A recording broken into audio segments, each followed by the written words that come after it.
Bienvenue à tous dans le Flashback, l'émission qui revient sur les moments les plus mythiques de l'histoire du rugby. Dans son essence, même le sport est fait de rivalité. Pour les athlètes, c'est l'occasion de se dépasser, d'aller plus loin qu'ils n'auraient jamais imaginé et de rendre les victoires plus belles encore. Pour les supporters, c'est l'occasion d'affirmer leur appartenance à un groupe, de faire front contre un ennemi commun. Ce sentiment est d'autant plus exacerbé dans le sport collectif où ces affrontements peuvent s'étendre sur des décennies, surtout quand il s'agit de sélection. Dans ce cas, il en va de l'honneur national. Appelez-les crunch, classique ou encore derby. Des moments à part qu'un joueur ou un supporter ne manquerait pour rien au monde. Le rugby n'échappe pas à la règle. Aujourd'hui, on vous raconte l'histoire d'un match, ou plutôt du match. Celui que beaucoup considèrent comme le plus beau jamais joué. Un combat épique entre deux des meilleures équipes de l'histoire. Une pluie d'essais, un festival de légendes. Un scénario complètement fou, une rivalité historique. Vous l'aurez compris, nous allons vous parler du match du siècle. L'incroyable duel opposant l'Australie et la Nouvelle-Zélande à l'occasion de l'ouverture du Tri Nations 2000. Alors on prend notre machine à remonter le temps, direction l'an 2000 et plus précisément le 15 juillet au Stadium Australia de Sydney et ses plus de 100 000 supporters. Surtout, veillez bien à bien arriver à l'heure. Le spectacle n'attend pas. Vous êtes prêts? Let's go!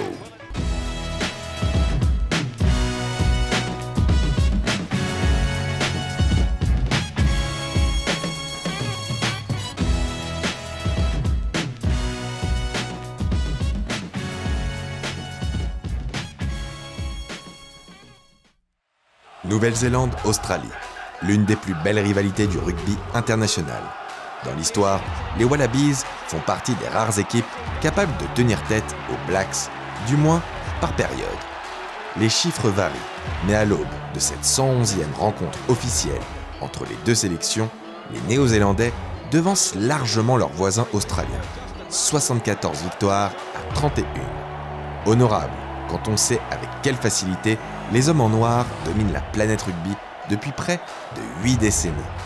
Chaque année, les deux nations se disputent la Bledisloe Cup du nom du gouverneur général Lord Bledisloe, l'homme à l'initiative du projet en 1931. Réciproquement, Kiwi et Wallaby considèrent cette coupe comme un Graal sacré, qui réside juste derrière le trophée Webb Ellis dans la liste des récompenses ultimes. Cependant, il ne faudrait pas croire que Wallabies et Kiwis sont les seuls amoureux du ballon ovale en dessous de l'équateur. Question rugby, l'Afrique du Sud n'est pas en reste. Ensemble, les trois nations forment les piliers du terrible hémisphère sud. Les trois équipes se partagent à tour de rôle les titres mondiaux, ne laissant que des miettes aux Européens. À l'instar du Nord, le Sud dispose également d'un tournoi équivalent à celui des 6 nations, le Tri Nations, qui deviendra plus tard The Rugby Championship suite à l'intégration de l'Argentine. Toutefois, il a fallu attendre 1996 et la fin de l'apartheid en Afrique du Sud pour que cette compétition voie le jour. Dans la foulée, le SANZAAR, un consortium composé des fédérations des 3 pays, crée le Super 15, cousin éloigné de l'ancienne H Cup. L'objectif ? Développer le professionnalisme dans le rugby, alors qu'il n'en est qu'à ses balbutiements. Pour en revenir aux Tri Nations, les Blacks remportent 3 des 4 premières éditions. Seuls les Springboks parviennent à les détrôner en 1998, profitant du Nanus Horribilis des Kiwis. Cette fois, les Australiens sont bien déterminés à ne pas se laisser faire. Champions du monde pour la 2e fois en 1999, ils dominent les Néo-Zélandais depuis 2 ans. 4 victoires à 1, dont 3 consécutives. Pour cette nouvelle rencontre, les Wallabies font figure de favoris. Emmenés par une génération dorée, c'est à leur tour de régner sur le rugby mondial. Ils sont menés par une charnière de légende. Le duo composé par George Gregan et Stephen Larkham. Recordman du nombre de sélections côte à côte, 79 au total. Le demi de mêlée Wallaby au cœur de Lyon, connu pour sa ténacité et maîtrise du trash talk, reste le joueur le plus capé sous le maillot doré avec 139 apparitions. Gregan fait d'ailleurs ses grands débuts en 1994 à l'occasion de la Bledisloe Cup en effectuant un plaquage sauvetage sur Jeff Wilson permettant de sécuriser la coupe pour les Australiens. Cette action restera gravée à jamais comme l'un des plus grands moments de cette rivalité australasienne. Les puissants ailiers Joe Roff et Stirling Mortlock ont longtemps hanté les cauchemars des défenses adverses. En 1997, Roff établit le record du nombre d'essais inscrits en une saison de Super Rugby avec 15 essais, tandis que Stirling Mortlock, dit le Castor, a lui inscrit plus de 1000 points en club grâce à son habilité à franchir les lignes adverses. Et comment passer à côté de l'emblématique capitaine australien John Eales? Le deuxième ligne de 2 mètres pour 115 kg est considéré par tous comme l'un des tout meilleurs à avoir occupé ce poste. S'il maîtrisait à la perfection toute la palette d'un numéro 6, c'était aussi un excellent buteur, chose assez inhabituelle pour un avant de 2 mètres. Double champion du monde en 91 et 99, celui qu'on surnomme Nobody en référence au dicton « Nobody is perfect » est le capitaine parfait pour encadrer cette équipe de All-Star. En face, les Blacks, bien que moins expérimentés, n'ont pas à rougir et bénéficient aussi d'une belle armada. À l'arrière, les hommes en noir peuvent s'appuyer sur le chasseur d'essais en série Christian Cullen et ses 34 essais en 44 matchs. Surnommé le Baika Kariki Express pour son accélération tout en explosivité, Cullen est considéré comme l'un des meilleurs 15 offensifs ballon en main de l'histoire. Et ils ne sont pas en reste sur l'aile. Côté droit, le futur capitaine Tana Umaga fait trembler les défenses adverses. L'ailier recordman des Hurricanes sort d'une grosse saison avec le club de Wellington, qui l'amène à être sélectionné à nouveau au sein des All Blacks après avoir été laissé de côté en 1998. Il était d'ailleurs revenu en grande forme en inscrivant un magnifique coup du chapeau lors de la lourde défaite des Français 54-7 durant la tournée d'été 99. Enfin, pour compléter ce trio destructeur, l'homme qu'on ne présente plus, la figure de proue du rugby moderne, la superstar John Alomo. Un tank aérodynamique qui démolit tout sur son passage. Il est à ce moment-là au sommet de sa carrière et sort tout juste d'une Coupe du Monde, certes perdue, mais où il a tout de même inscrit 8 essais. Un record que seul Bryan Habana et son compatriote Julian Savea ont pu égaler. Mais ce n'est pas tout. Cette équipe déborde de talent sur tous les fronts. Leur capitaine, Todd Blackadder, est aux commandes du pack. On se rappelle qu'il avait mené les Crusaders à leurs 3 premiers titres en Super 12, et ce, 3 ans de suite. En vrac, on peut également citer le 9 opportuniste Justin Marshall, le demi d'ouverture ultra polyvalent Andrew Mertens, mais aussi Taine Randall, l'emblématique leader du Haka. Un an plus tôt, les deux formations s'étaient donné rendez-vous en finale de la Coupe du Monde. Champions pour créer l'exploit, quand on ne les attend pas, les Français avaient gâché la fête en éliminant les Blacks à la surprise générale en demi-finale. Qu'à cela ne tienne, le duel est remis à plus tard. Quelle plus belle occasion que le match d'ouverture du tournoi du Tri-Nations 2000. C'est décidé, l'affrontement au sommet aura bien lieu pour cette première Bledisloe Cup du nouveau millénaire. Et en ce 15 juillet, une fièvre s'empare de Sydney. Le rugby est au centre de toutes les préoccupations. Partout dans les rues, on ne parle que du match. Peu avant 20h, une marée humaine déferle vers le Stadium Australia. Le stade est bondé, l'ambiance électrique. 109 874 fans s'entassent dans les gradins. Une affluence historique pour notre sport. Même 20 ans plus tard, le record tient toujours. Le public australien entonne en chœur l'hymne national. En réponse, les Néo-Zélandais, Taine Randall en tête, exécutent leur célèbre Kamate.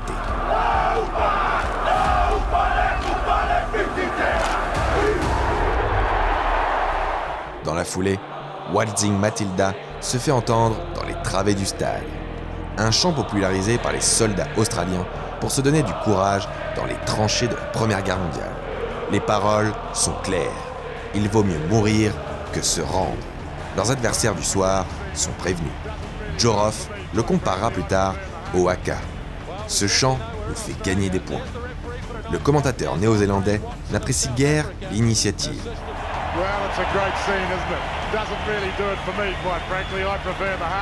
La tension est à son comble. Heureusement, d'un coup de sifflet, l'arbitre libère le Stadium Australia. Taine Randell, galvanisé par le haka, mène la première percée du match. Il profite d'un ruck mal protégé pour revenir à hauteur de la ligne médiane. Le ton est donné. Une minute plus tard, Mertens tente de dégager le ballon pour gagner du territoire. Jason Little monte au contre et réussit à la dévier. Le rebond trompe plusieurs joueurs, mais pas Umaga. Sous pression, le 15 Wallaby Chris Latham tente désespérément de passer la balle à un de ses coéquipiers. Umaga lit parfaitement le jeu et l'intercepte. Lancé à pleine vitesse, personne ne peut rattraper la fusée au dread. L'essai est transformé. Après moins de 3 minutes de jeu, les Wallabies sont menés 7-0. Il ne fallait pas arriver en retard au stade. Vous pensez à un début catastrophique? C'est parce que vous n'avez pas vu la suite. Les Blacks récupèrent la balle sur la remise en jeu adverse. S'ensuit une séquence de jeu à la main à montrer dans toutes les écoles de rugby. La balle traverse le terrain dans sa largeur et atterrit dans les mains de John Alomu. L'autobus est en route. Surpuissant, il se défait du malheureux Latham, puis offload une passe à la O'Driscoll avant de se faire sortir en touche. Alatini, en parfait soutien, aplatit sobrement. 14-0. 2 essais, coup sur coup. Pas besoin d'être un grand stratège pour comprendre. Le plan d'attaque des Blacks ne fait plus aucun doute. Distribuer rapidement la balle sur les ailes pour offrir de l'espace à son back three dévastateur et profiter de leurs incroyables capacités d'accélération et de débordement extérieur. Les supporters Wallabies, leurs casquettes jaunes en forme de bec vissé sur la tête, n'en reviennent pas. Jamais à court de gentillesse à propos de leurs voisins, les commentateurs néo-zélandais les comparent à des canards figés.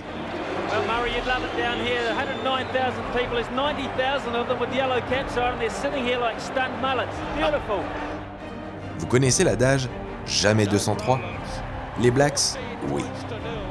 Ils récupèrent le ballon sur la remise en jeu et le centre, Pita Alatini, est de nouveau présent au cœur de l'action. Il sert un ballon au millimètre près sur la ligne de course de Cullen qui laisse une défense Wallaby amorphe. 21-0 en 5 minutes. Une véritable raclée. En ce début de match, les Australiens n'ont toujours pas eu l'occasion d'attaquer. Leur défense prend l'eau de toutes parts. 9 plaquages manqués contre 0 pour leurs adversaires. Le jeune Chris Latham est méconnaissable. Une tâche indélébile dans une carrière à plus de 40 essais marqués. D'un exploit individuel, l'Omu manque d'aggraver le score. George Gregan l'en empêche d'un plaquage chirurgical. Un tour de force quand on sait que le demi de mêlée rend plus de 20 cm et presque 40 kg à son vis-à-vis. Dans le match entre David et Goliath, avantage David. Du moins, pour l'instant. Le premier sursaut d'orgueil australien a lieu une poignée de minutes plus tard. Stephen Larkham enrhume Iremia avec une feinte de passe, entraîne Cullen dans un 2 contre 1, puis sert un caviar à Mortlock qui file tout droit à l'essai.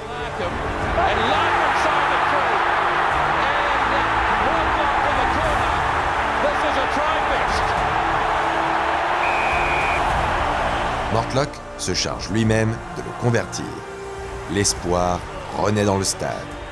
Ça va être compliqué et les champions du monde en titre veulent y croire. Cependant, l'arbitre ne ménage pas les Wallabies en ce début de rencontre. Il ne siffle pas une touche non droite des Blacks et leur accorde même une pénalité en face des poteaux après avoir estimé que Jim Williams n'était plus debout lors de son déblayage. 24-7 au bout d'un quart d'heure de jeu. Même les commentateurs néo-zélandais jugent l'arbitre trop partial. C'est dire. Williams se venge dans la foulée. Il récupère la balle après une touche dans la moitié de terrain kiwi. En mode bulldozer, le 8 Wallaby résiste à plusieurs plaquages et n'est stoppé qu'à quelques centimètres de la ligne d'essai. C'est à ce moment que Mortlock, encore lui, surgit à toute allure et profite d'une erreur défensive de l'Omu pour s'offrir le doublé. Cette fois, il rate la conversion. Difficile de lui en vouloir, son équipe lui doit les 12 derniers points. Méconnaissable en début de rencontre, c'est au tour de Chris Latham d'enfin sortir à la tête de l'eau. Son jeu au pied ultra créatif met à rude épreuve la défense néo-zélandaise. Gregan, lui, est au cœur de chaque relance, et il en paye le prix. En sang, il est contraint de changer de maillot. Les efforts australiens sont récompensés quelques minutes plus tard, quand Latham échappe à 3 plaquages pour inscrire le 6e essai du match, le 3e côté Wallabies. Le momentum est complètement retourné. Les champions du monde conservent méthodiquement le ballon pour arriver dans les 22 All Blacks. Les fans All Blacks commencent à s'inquiéter de cette remontée, certains ayant encore des sueurs froides en repensant à la remontée phénoménale des Bleus en demi-finale l'année précédente. Le vaillant Gregan démontre une nouvelle fois qu'il fait partie des meilleurs 9 au monde et parvient malgré une pression énorme à servir Joe Rough. Ce dernier fait parler sa puissance pour finir.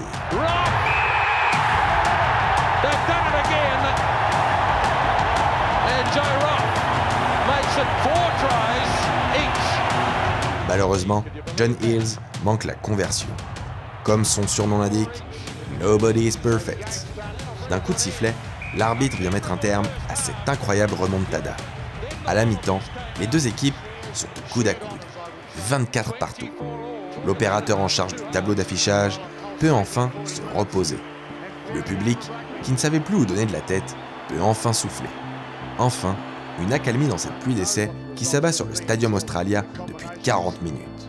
Les qualificatifs ne manquent pas pour décrire cette première mi-temps. Improbable, fantastique, historique, jamais vu. Au retour des vestiaires, le scénario n'est plus le même.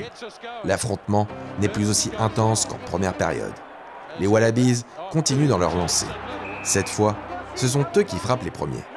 Du bout de son pied, Mortlock, le maillot taché de sang, offre 3 points d'avance aux siens. L'Australie prend l'avantage pour la première fois du match. Les All Blacks ne se laissent pas faire.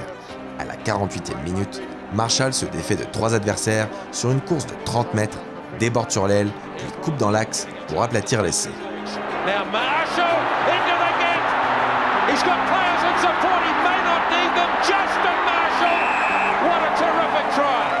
Comme souvent côté Blacks, la solution est individuelle. Dominateurs jusque-là, les Australiens semblent commencer à accuser le coup. Gregan réalise une percée en solitaire, mais faute d'être rejoint à temps par ses coéquipiers, il ne trouve pas de solution. Cullen et Lomu en profitent pour mettre fin à l'offensive. À bout de souffle ou presque, les Wallabies arrivent tout de même à trouver la brèche. Entré en cours de jeu, le remplaçant Jeremy Paul reçoit le ballon au large et marque dans un trou de souris.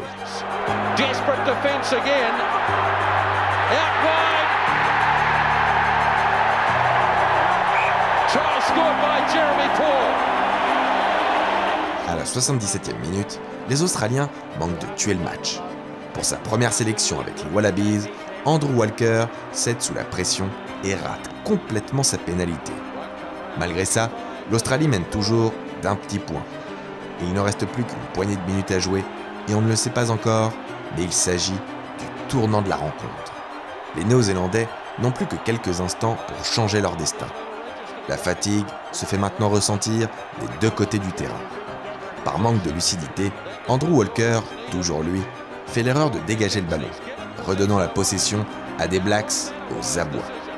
Umaga et Cullen tentent une combinaison et manquent de peu de concrétiser leur action.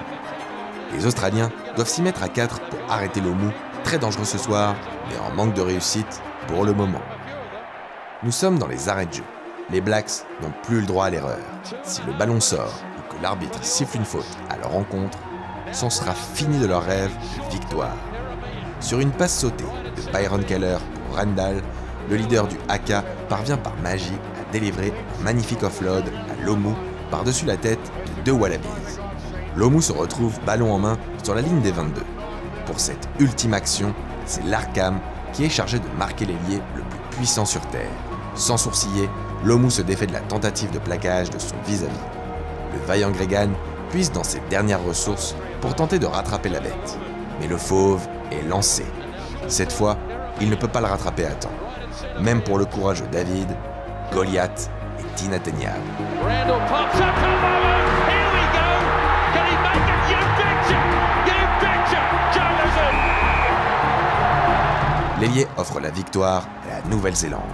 Un dénouement encore impensable il y a quelques minutes.